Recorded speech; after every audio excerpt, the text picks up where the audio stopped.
What's going on, everyone? So, Slytherin and Black Flash Games came out with a new dev diary for Panzer Corps 2. So, let's just jump right into it. Major and minor victories. Although major and minor victories have a signature feature of the series, we felt that this mechanic had a number of problems. In many cases, the abrupt transition from major to minor felt extremely artificial.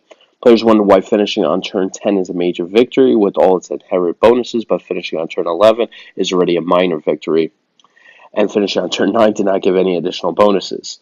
The latter also motivated players to linger in the scenario and harvest more prestige and experience before the major victory limit. On the other hand, we found that many players refused to settle for a minor victory and had to replay a scenario several times in order to achieve a major, and this detracted a lot from the fun of the game. To fix all this, we introduced a new approach in Panzer Corps 2. The faster you achieve successes on the battlefield, be it capturing flags, killing enemy units, or forcing them to surrender, the more prestige you will earn for these achievements. And the final reward when finishing the mission will be based on the number of remaining turns. This will give you enough incentive to finish the mission as fast and decisively as possible, but at the same time, you will not be punished too severely when you miss that major victory by a single turn because of the stupid random generator. That's actually really good. I like that they're improving it in that functionality. I know that was kind of like a sore topic for some of you players. Heroes. We felt that in Panzer Corps, heroes were too numerous to a point when getting a new hero is not so exciting anymore. We are going to take a step back on this. The number of heroes which you are going to get in Panzer Corps 2 in the course of a campaign will be several times smaller. On the other hand, heroes will be more powerful and important in the new game. Each unit can still have up to 3 heroes assigned to it, but we're adding controls to dismiss unwanted heroes and move them freely between units with certain constraints. Some hero abilities can be class specific. This will allow you to concentrate heroes with synergistic abilities in a single unit without relying on pure luck. Depending on the difficulty levels, heroes can be wounded or even die when their unit is destroyed. Interesting. But there is also always a good chance that a hero will survive and be assigned to a different unit before the next mission. As for our heroes' abilities themselves, we have around 50 unique abilities in our list, and most of them are not simple stat changes, but more fundamental abilities affecting the unit and other units, friendly or enemy, around it. All right, we got a nice screenshot here. Some naval units, carrier. All right. I love some of these unit icons. They're like put a lot of precision and detail into it. Just like even looking at the truck here and modified truck on the bottom left there. Like that attention to detail. All right.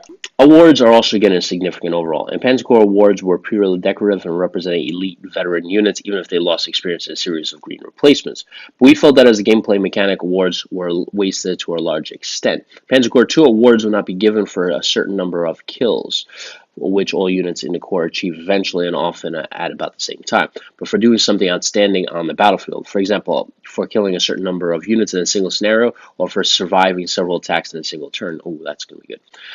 Each award earned like this will not only be a memorable text note in the unit's dossier, but it will also give a small bonus to various stats. Unlike heroes, awards cannot be transferred between units. I like that they're doing exactly that. They're handing out awards to special units, not all. Bonus units are also eliminated. We felt that they were redundant since we are introducing a number of new mechanics. First, some heroes can have a special ability to reduce the number of slots occupied by a unit to 0, which would mimic the most important trait of bonus units, but would also allow you to apply this trait to any unit in the Corps.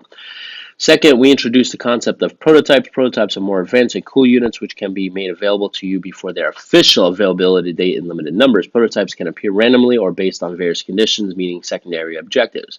They are available directly in purchase interface and can be used to raise new units or replace or upgrade existing ones until you run out of available points.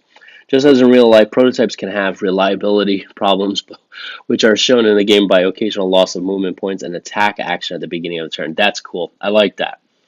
That's going to add some nice realism factor there. All right. Finally, in Panzer Corps 2, it is possible to assign any custom camouflage or insignia to any unit in the Corps, including the characteristic SC camouflage from Panzer Corps, in order to give them some visual distinction. That's going to be really cool. I like that. All right. Naval, air, and rail transports remain essentially the same. You have a pool of available transports, and you can embark on them in the right hexes. ports for naval transports, airfields for air transports. But there is one small change which will fundamentally change how all these transports are used. In Panzer Corps, a unit must have unused move action in order to embark. If you have 10 units and a single embarkation point, you will need 10 turns to embark this whole group. Oh, wow. In Panzer Corps 2, embark commands only spends attack action. You can move into a port or airfield, embark, and move out all in a single turn. Same group of 10 units can be embarked in a single turn. We expect that this challenge will make transport a much more useful strategic and tactical aspect, especially on fictional random maps with a lot of sea, lakes, and islands. You still cannot disembark on the same turn you embarked on, so your opponent has a chance to react and catch you or units in defensive transports on the move.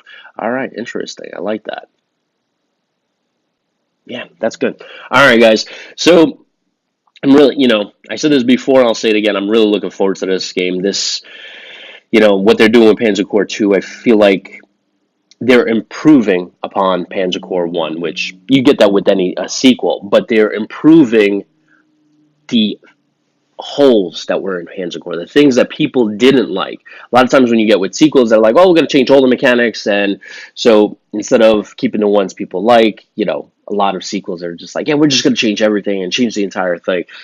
What the Slytherin are doing, they're working with the community. They're working hand in hand to find out what do you guys not like, what do you guys do like, what can we improve upon. And I really love that attention to detail.